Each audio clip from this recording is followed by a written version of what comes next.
கிறிஸ்துவுக்குள் பிரியமானவர்களே, இன்றைய இறைவார்த்தை யோவான் எழுதிய நற்செய்தி 6ஆம் அதிகாரம் 51 முதல் 58 முடிய உள்ள வசனங்கள். அக்காலத்தில் இயேசு மக்கள் கூட்டத்தை நோக்கி, விண்ணகத்திலிருந்து இறங்கி வந்த வாழ்வு தரும் உணவு நானே.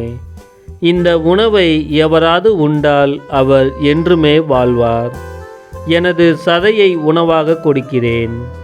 அதை உலகு வாழ்வதற்காகவே கொடுக்கிறேன். நாம் உண்பதற்கு இவர் தம் சதையை எப்படி கொடுக்க இயலும் என்ற வாக்குவாதம் அவர்களிடையே எழுந்தது.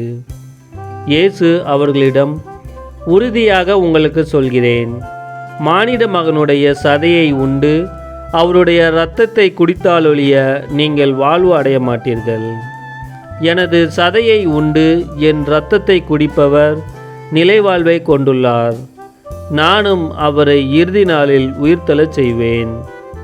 எனது சதை உண்மையான உணவு, எனது இரத்தம் உண்மையான பானம்.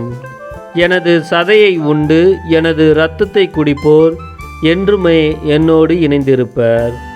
நானும் அவர்களோடு இணைந்திருப்பேன். வாழும் தந்தை என்னை அனுப்பினார். நானும் அவரால் வாழ்கிறேன்.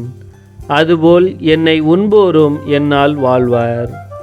விண்ணகத்திலிருந்து இறங்கி வந்த உணவு இதுவே. இது நாம் முன்னோர் உண்ட உணவு போன்றது அல்ல. அதை உண்டவர்கள் இறந்து போனார்கள். இவ்வுணவை உண்போர் என்றும் வாழ்வர்.